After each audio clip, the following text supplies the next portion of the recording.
হলুদের প্রোগ্রাম থেকে ধরে অরু কানে দুল পড়ছে। 2 দিন হয়ে গিয়েছে। এত বড় বড় দুল কানে 24 ঘন্টা পরে থাকা যায় নাকি? কিন্তু তবু অরু পরে থেকেছে।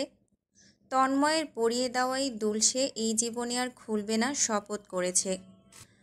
এখন কান ছিঁড়ে পড়ে যাক, না হলে পচে যাক। সুমিতা বেগম কান টেনে অরুকে রুমে এনেছেন। কানের দুল জোড়া খোলার চেষ্টা করেছেন, কিন্তু খুলতে পারেননি। অরু বোয়াল মাছের মতো নড়ে চড়ে পালিয়ে এসেছে। পালাতে নিয়ে সামনে পড়ল আনোয়ার সাহেবের। আনোয়ার সাহেবের হাতে 3টা কামিজ। সেগুলো অরুর হাতে দিয়ে বলল, 2টো আপুদের দিয়ে একটা তুমি নাও। আনোয়ার সাহেব প্রায়ই এটা সেটা নিয়ে আসেন নিজের মেয়েদের জন্য। বলা যায় এই বাড়িতে একজনের জন্য কিছু আনা হয় না। সবাইকে নিয়ে কাপড় চোপড়, খাওয়া দাওয়া, ইভেন ঘোরাঘুরিও করা হয়। অরু সাবিহার রুমে একটা কামিজ এবং রুবির রুমে আরেকটা কামিজ রেখে তৃতীয়টা সে নিয়ে নিজের রুমে এসেছে। কাল সকালেই বানাতে দিয়ে আসবে। সিলেটে অরু এই কামিজ পরেই যাবে। সন্ধ্যায় তন্ময়ের কাছে পড়তে বসে অরু বারংবার কানের দুলজোড়া ঘুরিয়ে ফিরিয়ে দেখাচ্ছে, কিন্তু তন্ময়ের কোনো সাড়া শব্দ নেই। সাড়া শব্দ কেন করছে না? তন্ময় কি জানে কতটা ব্যথা সহ্য করে রয়েছে এই কানের দুলের জন্য? এই যে ব্যথায় ওরও কানে হাত ছোঁয়াতে পারছে না, কার জন্য? তার সামনে গম্ভীর মুখে বসে থাকাই মহারাজার জন্য। অথচ মহারাজার ধ্যান জ্ঞান কিছুই নেই। কলম ফেলে দেবার ভঙ্গিমা করে অরু তন্ময়ের দিকে ঝুঁকে গেল। তার কানের দুল ঠিক তন্ময়ের মুখের সামনে। কলম তুলে সোজা হয়ে বসল। তন্ময়ের কোনো রিয়াকশন নেই। কেন? নিজেকে আর সামলাতে পারছে না অরু। এবার সোজাসাপটা প্রশ্ন করল, কানের দুল আমার জন্য কিনেছেন, তাই না? তন্ময় বইয়ের পৃষ্ঠা উলটপালট করে দেখছে। অরুর প্রশ্নে মাথা তুলে তাকালো না অবধি। প্রশ্নের জবাব দেবে তো দূরের বিষয়। অরু পুনরায় বলল, বলেন না। জবাবে তন্ময় হুট করে পাশে রাখা বেত দিয়ে অরুর হাতে মেরে বসল। ব্যথিত হাত ধরে অরু হাঁসফাঁস করতে লাগল। যেখানে লেগেছে বেতের বাড়ি সেখানটায় লাল হয়ে গিয়েছে মুহূর্তেই। চোখজোড়া জলে টলমল করছে তার। হাত ডলতে ডলতে চেয়ার ছেড়ে উঠে দাঁড়ালো, যেন সে এখনই চলে যাবে। কিন্তু তন্ময়ের বোস শুনে পুনরায় বসে পড়ল নিজের জায়গায়। এবার মনোযোগ পড়াশোনায় দেবার চেষ্টা করছিল। হঠাৎ তন্ময় হাতের কলম রেখে অপ্রস্তুত অরুর দিকে নজর রেখে বলল, এসব এখনও পড়ে আছিস কেন? সুন্দর লাগছে না? খোল। না, খুলব না। তন্ময় শান্ত চোখে তাকিয়ে রইল। তন্ময়ের শান্ত নজর অনেকটাই সাদা ফকফকা আকাশ থেকে হুট করে বজ্রপাত শুরু হয় ঠিক তেমনটাই লাগে। অরুর ঘাড়ের পশম দাঁড়িয়ে গিয়েছে। এভাবে তাকিয়ে থাকার কি আছে? চোখ নামিয়ে অস্পষ্ট স্বরে বলল, আপনি খুলে দেবেন? অরু ভেবে রেখেছে তন্ময় আকাশ ফাটিয়ে ধমক দেবে, না হলে মুখ ঘুরিয়ে ফেলবে, তাকে পাত্তাই দেবে না। কিন্তু আজ তাকে ভড়কে দিয়ে তন্ময় বলল, সামনে আয়। অরু উঠে এসে তন্ময়ের সামনে দাঁড়ালো। চেয়ারে বসেও তন্ময় তার মাথার সমান। কত লম্বা! কানে তন্ময়ের আঙুল লাগতেই অরু অস্পষ্ট স্বরে আর্তনাদ করে উঠল। কান দুটো লাল হয়ে গিয়েছে, বিষদায়ক যন্ত্রণা যেন। তন্ময় দাঁতে দাঁত চেপে অরুকে ধমকাতে নিয়ে নিজেকে সামলে নিল। খুব নরমভাবে খোলার চেষ্টা করছে। অরু তখন ভ্যাবলার মতো তন্ময়ের গম্ভীর মুখশ্রী পর্যবেক্ষণ করতে ব্যস্ত। তন্ময়ের ডান গালে একটা লাল তিল খুব আকর্ষণীয়ভাবে ফুটে আছে তার উজ্জ্বল মুখমণ্ডলে। অরুর ইচ্ছে করছে সেটা ছুঁয়ে দিতে, এবং সে হুট করেই তিলটা ছুঁয়ে দিল। ছুঁয়ে নিজেই কেঁপে উঠল। তন্ময় কিছুই বলল না। সে তখনও সিরিয়াস হয়ে অরুর দুল খুলছে। তন্ময় কিছু বলছে না দেখে অরু আরও সাহস পেয়ে বসল। মুহূর্তেই মনে আরেকটি ইচ্ছে জাগল। এখন ইচ্ছেটাকে পূর্ণতা দেবে নাকি না। দোটানায় ভুগতে থাকা তার চোখ জোড়া তখনও তন্ময়ের চেহারায়। বুকের ধুকপুকানি অগ্রাহ্য করে অরু দ্রুত গতিতে তন্ময়ের তিলের জায়গাটিতে চুমু খেয়ে বসল। তন্ময়ের দুল খুলতে থাকা হাতটি কিছুক্ষণের জন্য থেমে গেল। পিনপতন নীরবতা চারদিকে, শুধু অরুর ঘন ঘন নিঃশ্বাস নেওয়া শোনা যাচ্ছে। বুকের ভেতর তোলপাড় করতে থাকা হৃদয় বিস্ফোরণ ঘটাবে যেন। কিছুক্ষণের জন্য মস্তিষ্ক হারিয়ে এহেন কাজ করে অরু ভয়ে গুটিয়ে আছে। দৌড়ে যে পালাবে তাও অসম্ভব। ভয়ে ভয়ে পুনরায় তাকালো তন্ময়ের দিকে। তন্ময় তখন তার বাম কানে দুল খুলছে। অরুর দিকে না তাকিয়ে গম্ভীর স্বরে বলল, মায়ের খাবি? না না, আর করব না। মুখে এক বললেও অরুর মন বলছে এই সুযোগে তন্ময়ের পুরো মুখ জুড়ে চুমু খেয়ে নিতে। এই যে এভাবে গম্ভীর মুখ করে বসে আছে, এই গম্ভীর মুখ দেখলেই তার প্রেম প্রেম পায়। ইচ্ছে করে, আহ, আস্তে, ব্যথা পাই। ওরও এতক্ষণ প্রেমের নদীতে ডুবেছিল বলে ব্যথা নামক অস্তিত্ব ভুলে বসেছিল। এখন যখন বাস্তবে ফিরেছে তার চোখ জোড়া ভিজে উঠেছে। আপনি ইচ্ছে করে ব্যথা দিচ্ছেন। পরপর অনুভব করল তন্ময়ের শক্ত হাতে সেই নরম স্পর্শ। যেন একটু আগে ব্যথা দেওয়া লোকটা ইনি নন। ওরও ভেজা নয়নে তাকিয়ে রইল। ব্যথিত কণ্ঠে ডাকল, তন্ময় ভাইয়া। এই যে তন্ময় ভাই, কথা বলবেন না? আচ্ছা, আর এমনটা করব না। আমার কি দোষ বলুন? সব দোষ আপনার গালের তিলটার। এটাই আমাকে বারবার ডাকছিল। এই তিলটাকে শাস্তি হিসেবে একটা চিমটি দিয়ে দেই। ওরও চিমটি দেবার সুযোগ পেল না। পূর্বেই তন্ময় তার গাল শক্ত করে টেনে ধরেছে। গালের ব্যথায় ওরও আর্তনাদ করে উঠল। সাদা গাল লাল করে দিয়ে তন্ময় চলে গেল। ওরও গালে হাত চেপে অশ্রুসিক্ত নয়নে দাঁড়িয়ে রয়েছে। আলগোছে ঠোঁটে আঙুল ছুঁয়ে দিল। পরপর লজ্জায় গাল দুটো তার লাল হয়ে গেল। বোকার মতো হেসে ভাবতে বসল, এভাবে তন্ময়ও তো তাকে চুমু খেতে পারে। সে খুব করে চায় তন্ময় তাকে চুমু খাক, আদর করুক। কেন করে না? একটি দৈনন্দিন প্রবাদ চারপাশে ঘুরঘুর করে। সেটা হলো, আমরা তাদের পাত্তা দেই না যারা আমাদের পাত্তা দেয়, আমরা তাদেরই পাত্তা দেই যারা আমাদের পাত্তা দেয় না। এই প্রবাদটি আজকাল অরুর মস্তিষ্কে ঘুরপাক খাচ্ছে যন্ত্রের মতো। তন্ময় তাকে পাত্তা দেয় না, অথচ তার তন্ময়কেই চাই। এর জন্য আছে কিছুতেই ঘুমাতে পারছে না। চোখ বুজলেই তন্ময়কে দেখছে, চোখ খুললেও তন্ময়কেই দেখছে। বিরক্তি নিয়ে উঠে বসল। জানালা দিয়ে দমকা বাতাস আসছে। আধার রাতের আকাশে চাঁদের রাজত্ব চলছে। ছোট ছোট তারারা যেন সৌন্দর্যের প্রতীক চাঁদকে পাহারা দিচ্ছে। ওর উঠে জানালার সামনে দাঁড়ালো। এক মনে তাকিয়ে রইল আকাশের পানে। কানে ভেসে আসছে ধীর শব্দের কথাবার্তা। ওরও নিচে তাকালো। গার্ডেনের লাইটগুলো জ্বলছে। স্পষ্ট দেখা যাচ্ছে দুটো চেয়ারে কেউ বসা। ভালোভাবে দেখতেই চিনতে পারল তন্ময় এবং মোস্তফা সাহেবকে। ওরও দেয়াল ঘড়ির দিকে নজর দিল। ঘড়ির কাঁটা রাত 1:45। এই গভীর রাতে তারা কী নিয়ে আলাপ করছে? সেও নিচে যাবে কি? চিন্তা ভাবনার মধ্যেই অরুর পা জোড়া কাজ করতে শুরু করেছে। রুম থেকে বেরিয়ে পড়ল। আশ্চর্যজনকভাবে ড্রয়িং রুমে দীপ্ত বসা। এখনও ঘুমাতে যায়নি ছেলেটা। ওরও ধমকাতে যাবে তার পূর্বেই দেখল মুফতি বেগম ট্রে নিয়ে বাইরে যাচ্ছেন। ওরও দীপ্তকে ছেড়ে সদর দরজা খুলে বেরিয়ে গেল। সামনেই আনোয়ার সাহেব, ওহি সাহেব দাঁড়িয়ে। মুফতি বেগম ট্রের থেকে সকলকে এক একটা চায়ের কাপ দিচ্ছেন। অরুকে দেখে আনোয়ার সাহেব বললেন, আম্মু, এখনও জেগে আছো যে? ঘুম আসছে না বাবা? বলতে বলতে বাবার কোলে ঢুলে পড়ল। কিছুক্ষণ দাঁড়িয়ে থেকে সকলের কথাবার্তা শুনে বুঝতে পারল ঠিক কী নিয়ে আলাপ আলোচনা চলছে। শুক্রবার তারা সিলেটের উদ্দেশ্যে বেরোবে। মাসখানেক থাকা সম্ভব নয়, তবে 7 দিন থাকবে, মানে 1 সপ্তাহ। শুক্রবার আসতে আর মাত্র 4 দিন বাকি। ওরও খুশিতে গদগদ। সে এখনই ভাবতে বসেছে কি কি নেবে। ভাবতে ভাবতে তন্ময়ের দিকে তাকালো। পায়ের উপর পা রেখে বসে আছে, ট্রাউজার আর টি শার্ট পরা। তন্ময়কে সবসময় ভালো দেখায়। সন্ধ্যায় করা নিজের কাজটি মনে করে অরুর গাল দুটো লালাভাই রাঙিয়ে গেল।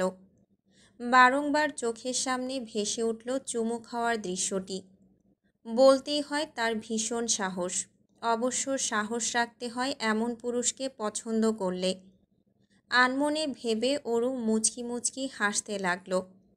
তন্ময় তার দিকে তাকাতেই নিজের ৩২ দাঁত দেখিয়ে হেসে উঠল। এখন অরুকে দেখতে লাগছে স্নিগ্ধ আধারের প্রেয়সী, চন্দ্রিমা আকাশের আধার রাতের স্নিগ্ধ প্রেয়সী। সাবিহা বড়সড় একটা ভুল করে ফেলেছে। ভুলটা হচ্ছে অয়নকে তুমি করে সম্বোধন করতে দেওয়ায়। আজকাল অয়নের কথার বুলি ফুটেছে। তুমি করে সারাদিন পাগল করে ফেলে। তুমি সম্বোধন করে সাবিহার হৃদয় নিয়ে খেলছে এক প্রকার। তুমি বলে ছেলেটা সাহসী হয়ে গিয়েছে। কী সব উদ্ভট কথাবার্তা বলে, মুখে লাগাম রাখা যেন ভুলে বসেছে। সাবিহা বেশ কয়েকবার ধমক দিয়েছে, তবে এখন ধমকে অয়ন একদমই ভয় পায় না। মাথায় চড়ে বসেছে এক প্রকার। তাই সাবিহা একটা ভয়ঙ্কর শাস্তি তৈরি করেছে অয়নের জন্য। সেটা হলো টোটাল 2 দিন কোনো প্রকার কথা অয়নের সাথে বলবে না। এই 2 দিন অয়নকে নিজের মুখও দেখতে দেবে না। এর জন্য লাগলে সে বাড়ির গাড়ি ব্যবহার করবে। এই তো সকাল সকাল আবারও কল করেছে। এখন সে অফিসে যাবে, আর অয়ন যাবে ভার্সিটিতে। তাহলে এই সময়টায় কেন কল করছে ছেলেটা? সাবিহা কল ধরল না। তৈরি হয়ে নেবে তখন পুনরায় কল এসেছে অয়নের। সাবিহা সেলফোন সাইলেন্ট করে রাখল। গাড়ি করে বেরিয়ে পড়ল। যেতে নিয়ে অয়নকে রাস্তার মোড়ে দাঁড়িয়ে থাকতে দেখল। চা খাচ্ছে ভার্সিটির ড্রেস পরে। অয়নের গলায় ঝুলানো টাইখানা দেখলেই তার ইচ্ছে করে টেনে ধরতে, তবে সুযোগ হয়ে ওঠেনি কখনো। নিশ্চয় তার জন্যই দাঁড়িয়েছিল। সাবিহা মুচকি হাসল। ছেলেটা পারেও বটে, কতটুকু পারে এটাই দেখার বিষয়। সন্ধ্যায় অফিস থেকে বেরোনোর সময় সাবিহা টপ ফ্লোরে জানালা দিয়ে নিচে তাকালো। তার অনুমান মতে অয়ন দাঁড়িয়ে আছে। আজ স্টেশনের সামনে নয়, তার অফিসের সামনেই দাঁড়িয়ে। সাবিহা সেলফোন বের করল। অয়নের শতাংশ মেসেজগুলো দেখে বুঝতে পারল খুব ভয় পেয়েছে অয়ন। মাত্রই 1.5 দিন হয়েছে, এতটুকু সময়ে এত ভয় পেতে হয়? সাবিহা উল্টো ভেবেছিল কালও দেখা সাক্ষাৎ কথা টোটালি অফ রাখবে, কিন্তু এই ছেলে এখনই দিশেহারা অবস্থায় ঘুরছে। দীর্ঘশ্বাস ফেলে সাবিহা বেরিয়ে এলো। নিচে নামতেই অয়ন সামনে এসে দাঁড়ালো। চোখ মুখ ঘামে ভিজে আছে, বেশ ক্লান্ত দেখাচ্ছে তাকে। উত্তেজিত কণ্ঠে শুধালো, কি হয়েছে? সাবিহা কোনো জবাব দিল না। নিঃশব্দে ব্যাগ থেকে রুমাল বের করল। খুব যত্নে অয়নের মুখ মুছিয়ে দিল। নাকের ডগায় জমে থাকা ঘাম খুব কৌশলে মুছল। তারপর বিনয়ী সুরে বলল, কি হবে? কল মেসেজের কোনো জবাব দিচ্ছিলেন না কেন? ব্যস্ত ছিলাম। ইচ্ছে করেই করেছেন, তাই না? সাবিহা একটা জিনিস লক্ষ্য করেছে, অয়ন রাগলে ইদানিং আপনি করে বলে, না হলে সর্বক্ষণ তুমি করে। তার মানেই পিচ্চি এখন রেগে আছে। অয়ন হুড়মুড়িয়ে চলে যাচ্ছে। হেসে সাবিহা তার পেছন পেছন চলছে। হুটহাট ডাকছে, তবে সারা শব্দ করছে না। ওই পিচ্চি অয়ন। অয়ন ঘুরে চোখ রাঙালো। সাবিহা শব্দ করে হেসে উঠল। হাসতে হাসতে সে অয়নের হাত ধরল। অয়ন মুহূর্তেই নরম হয়ে গেল। সারাদিনের রাগ অভিমান নিমিষেই শেষ। আর চোখে সাবিহার হাসি মুখ দেখে শান্তি অনুভব করল। তবে পিচ্চি ডাক্তার মোটেও পছন্দ হলো না। একদম পিচ্চি বলবে না, পিচ্চি একটা ছোট্ট অয়ন। বলেই সাবিহা উচ্চস্বরে হাসতে লাগল। অয়ন ভ্রুজোড়া কুঁচকে সাবিহার হাসি মুখের দিকে তাকিয়ে আছে।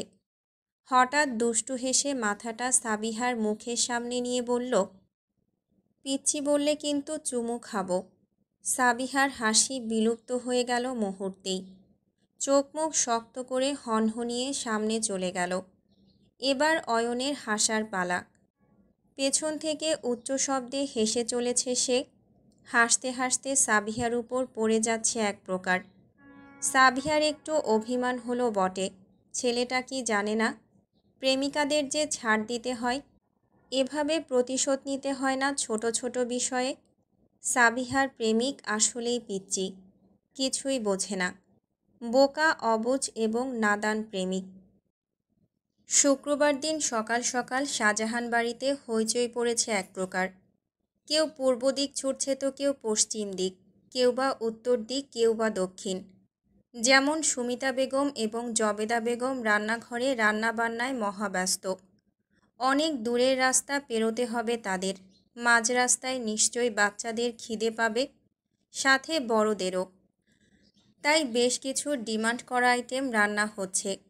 জয়তুন বেগমের জন্য পুষ্টিকর স্যুপও বাড়িতেই রান্না করছেন। মোস্তফা সাহেব কিছুক্ষণ আগে এসে সকলের উদ্দেশ্যে বলে গিয়েছেন নিজেদের প্রয়োজনীয় সরঞ্জাম গুছিয়ে নিতে। প্রত্যেকজনের এক একটা লাগেজ থাকতে হবে মাস্ট, না হলে পরে দেখা যায় একজন আরেকজনের লাগেজে নিজেদের জিনিসপত্র ঢুকিয়ে রেখেছে। জিনিসপত্র না পেয়ে হট্টগোল বাঁধিয়ে দেবে তখন। তাই আগেই সাবধান করে দিয়েছেন সবাইকে নিজেদের লাগেজ ব্যবহার করতে, এবং সবাই নিজেদের লাগেজ তৈরি করতে ব্যস্ত। রুবি তার সাদা কামিজের ওড়না পাচ্ছে না। এটা তার কোন বোনের আলমারিতে চলে গেছে কে জানে। সে দৌড়ে দৌড়ে সকলের রুমের আলমারি চেক করছে। অবশেষে ওড়না খুঁজে পেয়েছে তার মায়ের আলমারিতে। ওড়না নিয়ে নিজের রুমে দৌড় লাগিয়েছে। অনেক কাজ আছে, জিরিয়ে নেবার সময় নেই হাতে। এদিকে দীপ্ত ছোট প্যান্ট পরে মুফতি বেগমের পেছনে পেছনে দৌড়াচ্ছে ক্যামেরার জন্য। ক্যামেরা সে ভেঙে ফেলে বিধায় সেটা দীপ্তর ধরাছোঁয়ার বাইরে রাখেন মুফতি বেগম।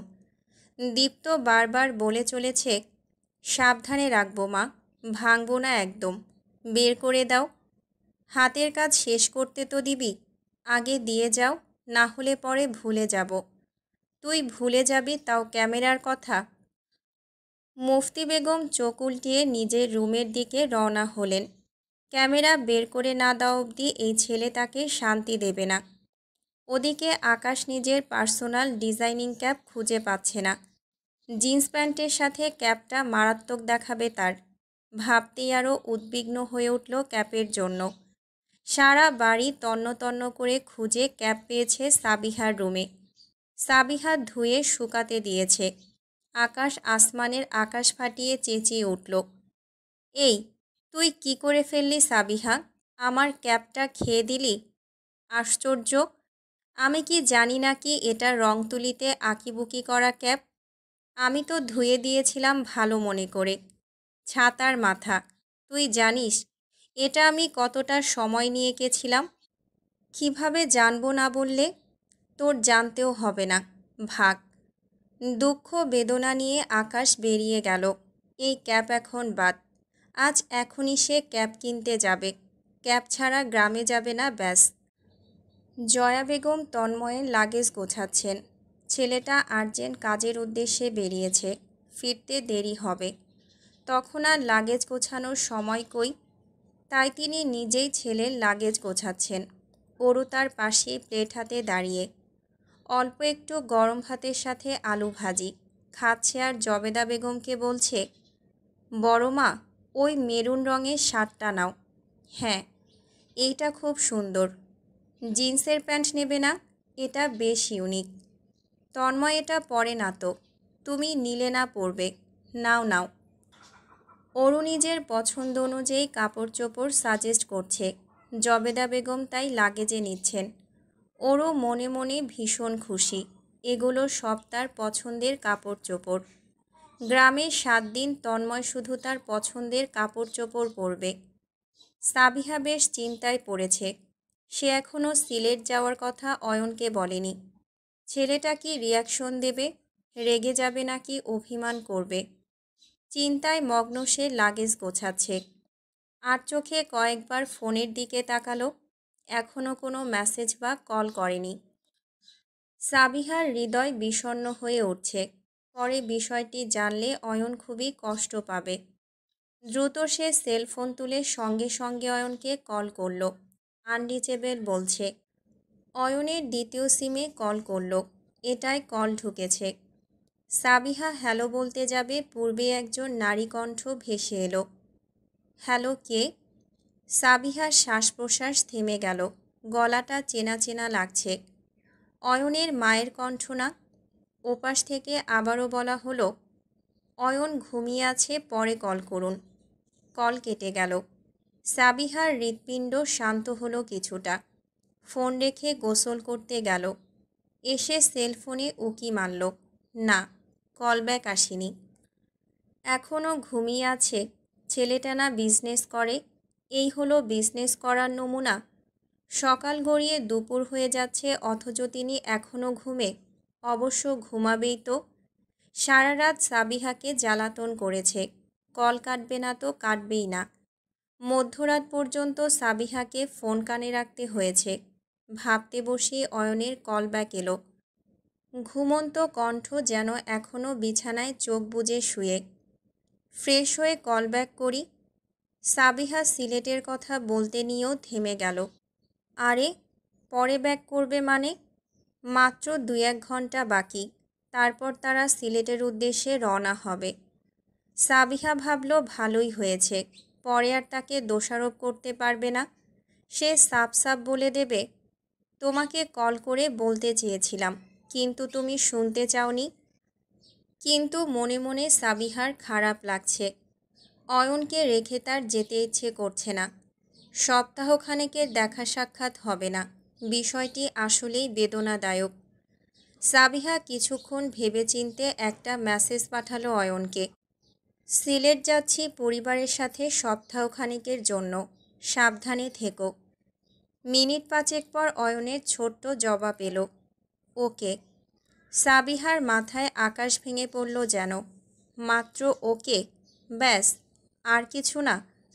কোথায় অয়ন হন্তদন্ত ভঙ্গিতে তাকে কল করবে, চিন্তিত সুরে জানতে চাইবে হঠাৎ সিলেট কেন যাচ্ছে, অথচ ছেলেটা শুধু লিখেছে ওকে। সাবিহা ভাবল অয়ন নিশ্চিত এখনও ঘুমের ঘোরে।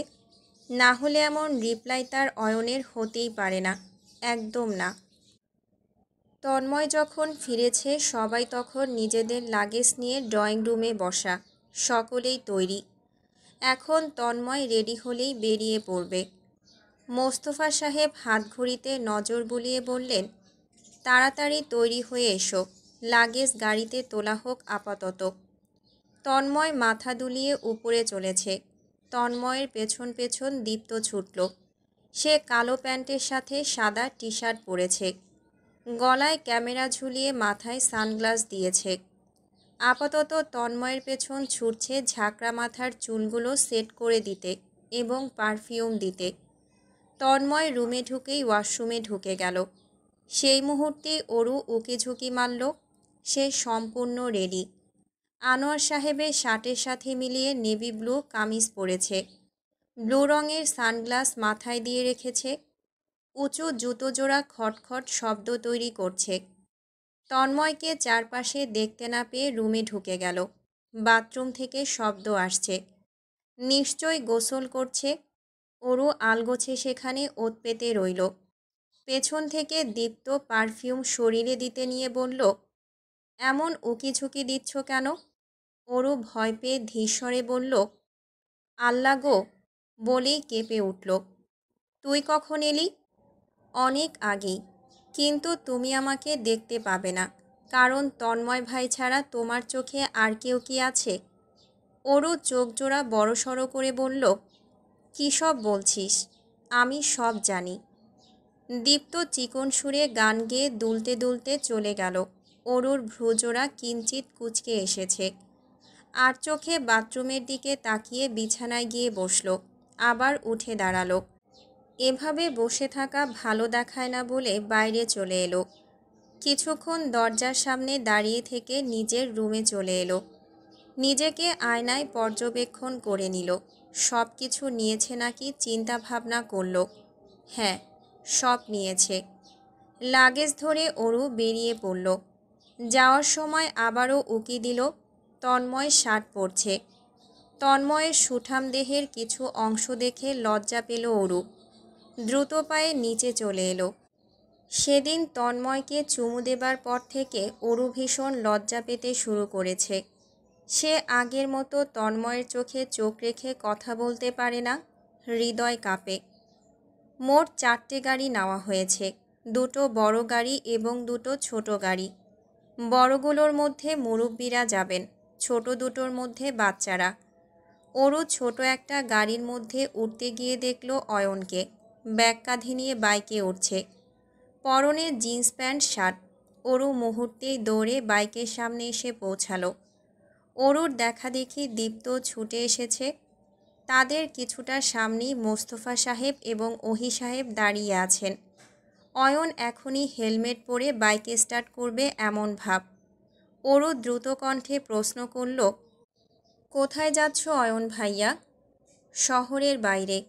আম্মু আব্বু বিজনেস ট্যুরে গেছেন। একলা অনুভব করছিলাম বিধায় ভাবলাম কোথাও থেকে ঘুরে আসি। আনন্দে অরুর চোখ জোড়া জল করছে। মাঝপথে অয়নকে থামিয়ে বলল, আমরা সিলেট যাচ্ছি সবাই মিলে, তুমি যাবে আমাদের সাথে? এটা কিভাবে হয়? তোমরা পরিবার মিলে যাচ্ছ, আমি বাইরের লোক কেমন দেখাবে? অরু মোস্তফা সাহেবের উদ্দেশ্যে বলল, চাচ্চু দেখো না, তুমি একটু বুঝিয়ে বলো তো। আমরাই তো। একা একা অয়ন ভাইয়া কোথায় ঘুরবে? আমাদের সাথেই চলুক। মোস্তফা সাহেব এগিয়ে এসে অয়নের কাঁধে হাত চেপে হেসে বললেন, চলো আমাদের সাথে, তুমি এলে ভালো লাগবে। কিন্তু পেছন থেকে আকাশ এসে বলল, আর কিসের কিন্তু বেটা, চলাই, একসাথে যাব। অয়ন লজ্জিত ভঙ্গিতে মাথা চুলকে বলল, আপনাদের সমস্যায় ফেললাম তাহলে। কোনো সমস্যা নেই। আনোয়ার সাহেব গাড়িতে উঠতেই নিচ্ছিলেন। হুট করে মনে পড়ল তিনি সেলফোন বিছানায় ফেলে এসেছেন। অরু তার সামনেই দাঁড়িয়ে, তাই অরুকেই বললেন, আম্মু দৌড়ে সেলফোন টানতে পারবে না? খুব পারব। বলতে বলতেই অরু দৌড় লাগালো। ভেতরে ঢুকতেই দেখল তন্ময় নামছে শার্টের হাতা ফোল্ড করতে করতে। অরু আর চোখে তাকিয়ে আনোয়ার সাহেবের রুমের দিকে ছুটল। সেলফোন সহ ফিরতে নিয়ে তন্ময়কে যে দাঁড়িয়ে থাকতে দেখবে এটা সে মোটেও আশা করেনি। অরু ফ্যালফ্যাল নয়নে তাকিয়ে আছে। তন্ময় সদর দরজার সামনে দাঁড়িয়ে। এভাবে দাঁড়িয়ে থাকলে সে যাবে কিভাবে? হুট করে তন্ময় পকেট থেকে রুমাল বের করে এগিয়ে আসলো। অন্যমনস্ক ভঙ্গিতে অরু কিছুটা পিছিয়ে গেল। তার মুখশ্রীর থুতুনি জুড়ে কালি লেগে আছে, হয়তো কাজল। তন্ময় সেখানটাই মুছতে ধরল। অল্প ঘষতেই অরুর মেকআপ উঠে এলো। রুমালে লেগে থাকা হলদে মেকআপ দেখে তন্ময় বাকরুদ্ধ। অরু হাসার চেষ্টা করে বলল, এভাবে ডলাডলি করলে ফাউন্ডেশন তো উঠবেই। দেখি দাঁড়াতো সোজা হয়ে, এভাবে নড়চড় করছিস কেন? মুখ বেঁকিয়ে অরু সোজা সাপটা ভঙ্গিতে দাঁড়ালো। মনে মনে আওড়ালো, আপনি স্পর্শ করলে আমি আর নিজের মধ্যে থাকি না। আপনি কি বোঝেন কিছু? অভিমান পুষে অরু অন্যদিকে তাকিয়ে আছে। সে আবদার করতে চাইল গাড়িতে তন্ময়ের পাশে তাকে বসতে দিতে। তারপর ভাবল, থাক, কি দরকার, এগুলো কিছুই কখনো লোকটা বুঝবে না। হঠাৎ চোখ গেল রান্নাঘরের দিকে। মুফতি বেগম 2 হাতে টিফিন বাক্স নিয়ে বেরোচ্ছেন। তন্ময়ও দেখেছে। অরুর থুতুনি মুছে মুফতি বেগমের দিকে এগিয়ে গেল। তার থেকে টিফিন বাক্স নিয়ে বেরিয়ে পড়ল। সাবিহা বেশ চিন্তিত। অয়নের চিন্তায় মাথা ফেটে যাবার জোগাড়। বেশ কয়েকবার সেলফোন চেক করেছে, কোনো মেসেজ নেই। চিন্তিত সাবিহা যখন অয়নকে আকাশের সাথে হাসি তামাশা করে গাড়িতে উঠতে দেখল, মুহূর্তে এসে পাথর বনে গেল। ড্যাব ড্যাব করে তাকিয়ে রইল। অয়ন হুট করে ফিরে চোখ মেরে আবার ভদ্রলোক সেজে থাকল। সাবিহা হতবম্ব। দীপ্ত পাশ থেকে খোলাখুলি আলোচনা করছে অয়নের সম্পর্কে। সব কিছু শুনে সাবিহা বুঝতে পারল তার ঘণ্টাখানেকের চিন্তা কোনো কাজেরই না। এই ছেলে আগে থেকেই সব জেনে শুনে এই চাল পেতে রেখেছে। কতটা শিয়ানা! সাবিহা রাগ করে মুখ ফুলিয়ে রাখল। কথা নেই তার ওই ছেলেটার সঙ্গে। 4টে গাড়ি একসাথে রওনা হয়েছে সিলেটের উদ্দেশ্যে। ঘুরে ফিরে সবশেষে অরু নিজেকে তন্ময়ের গাড়িতেই পেল, তন্ময়ের পাশে। খুশি হবে নাকি ব্যথিত হবে বুঝতে পারল না। তবে অরু খুব খুশি। পরিবারের সাথে ঘুরতে যাওয়া তার জীবনের সবচেয়ে সুন্দর অনুভূতি। আর সিলেটে ঘুরবে ভেবে তার সর্বাঙ্গ জুড়ে প্রত্যাশা জেগে উঠল। জাফলং মাধবকুণ্ড জলপ্রপাত, বাংলাদেশের শ্রেষ্ঠ চায়ের শহর মৌলভীবাজারও অরু ঘুরতে চায়। মোট কথা সিলেটের সব সুন্দর সুন্দর জায়গা সে ঘুরে দেখতে চায়।